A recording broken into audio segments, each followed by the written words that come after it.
Hi everyone, আজকের recipe পাট শাক দিয়ে রুই মাছের চচ্চড়ি বা ঝোল। পাট শাকে নানা পুষ্টিগুণে ভরপুর, যেমন ধরেন আয়রন, ভিটামিন, ক্যালসিয়াম ইত্যাদি। পাট শাকে থাকা আয়রন, ক্যালসিয়াম, সোডিয়াম ইত্যাদি নানা উপাদান হাড়ের গঠনে এবং হাড়ের ক্ষয় পূরণে গুরুত্বপূর্ণ ভূমিকা পালন করে। যাদের ঘুমের সমস্যা তারা পাট শাক খেতে পারেন। পাট শাকে থাকা ম্যাগনেসিয়াম ঘুমের জন্য অনেক উপকারী। পাট শাক অনেক রকমভাবে রান্না করে খাওয়া যায়, এটা খেতেও ভীষণ ভালো লাগে এবং এই শাক রেডি করতেও তেমন সময় লাগে না।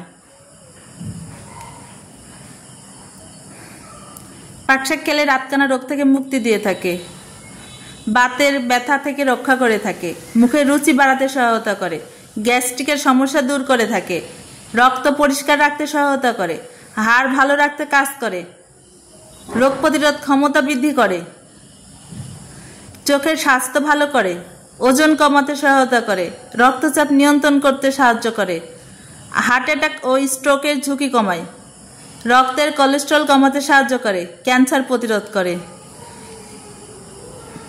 তবে এই পাটের শাকটি রান্না ছাড়াও আরও বিভিন্ন উপায়ে খাওয়া যায়। আপনারা চাইলে পাটের শাকের পাকোড়া করে খেতে পারেন। এছাড়াও আপনারা চাইলে পাটের শাককে শুকনো মরিচ দিয়ে ভেজেও খেতে পারেন। পাটের শাকের ভর্তা করেও খাওয়া যায়।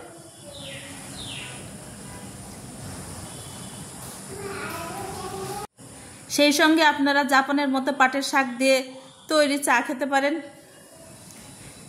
এই উপায়গুলোতে আপনারা পাটের শাক খেতে পারেন। চলে যাই মূল রেসিপিতে।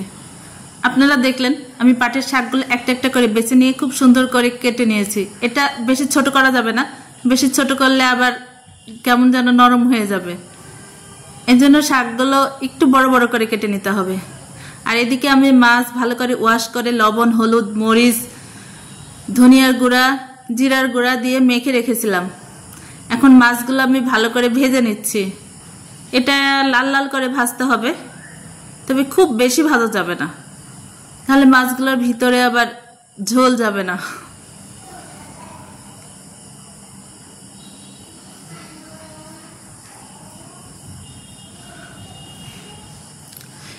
দেখুন বন্ধুরা, মাছগুলো আমি কেমন উল্টিয়ে পাল্টিয়ে ভেজে নিচ্ছি।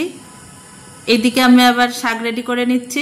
শাকগুলো কেটে এর সঙ্গে আমি কিছুটা আলু অ্যাড করেছি, এটা অপশনাল। আপনার ইচ্ছা করলে আলু দিতে পারেন, না হলে না। তবে এই রেসিপিতে আলু দিলেও মজা লাগে। আমি শাকগুলো ভালো করে ওয়াশ করে নিয়ে পানি ঝরিয়ে নিয়েছিলাম। এখন আমি এখানে লবণ, হলুদের গুঁড়ো, মরিচের গুঁড়ো, ধনিয়ার গুঁড়ো, পেঁয়াজ কুচি আর মাছ ভাজার কিছু তেল দিয়ে দিলাম, যেন এই রান্নাটা মজার হয়। এখন এটা ভালো করে মেখে নিতে হবে। আমি মাখানো কমপ্লিট হয়ে গেছে, ওটা আবার 10 মিনিটের জন্য রেখে দিয়েছি। মাছ ভাজাও কমপ্লিট, আমি মাছগুলো উঠিয়ে নিচ্ছি।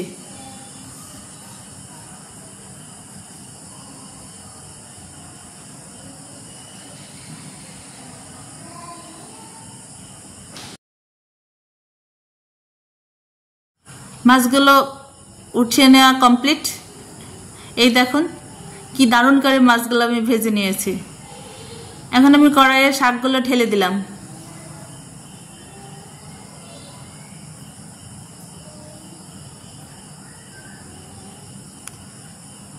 শাকগুলো চারদিকে খুব সুন্দর করে ছড়িয়ে দিয়েছি, যেন একই রকম ভাবে হিট পাই। চুলার হিটটা মিডিয়াম রাখতে হবে। এক পিস করে মাছগুলো দিয়ে দিচ্ছি।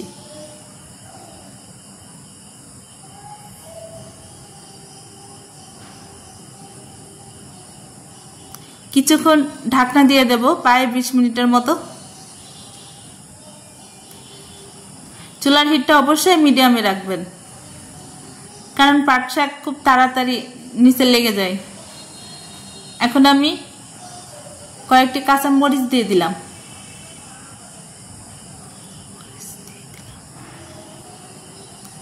আবার ঢাকনা উঠিয়ে নিয়েছি। মাছগুলো হালকা করে উল্টিয়ে দিচ্ছি।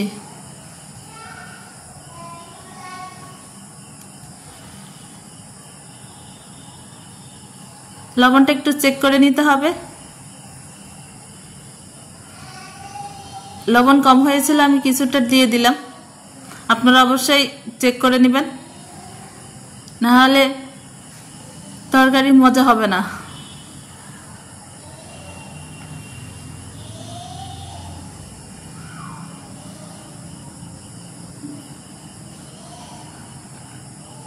পাট শাকে খুব কম পরিমাণ পানি ইউজ করতে পারেন, তবে টাটকা হলে মনে হয় এটাও প্রয়োজন নেই। বুঝে শুনে দিতে হবে, কারণ এই শাক হইতে বেশিক্ষণ সময় লাগে না। রান্না কমপ্লিট, এখন আমি বাটিতে উঠিয়ে নিচ্ছি। দেখুন কত মজার হয়েছে, আমার শাকের কালারটাও নষ্ট হয়নি। এটা গরম ভাত দিয়ে খেতে খুব মজা লাগে। এই শাক চচ্চড়ি খেতে ভীষণ মজার হয়। আপনারা এইভাবে রান্না করে খেয়ে দেখতে পারবেন, আশা করি ভীষণ ভালো লাগবে।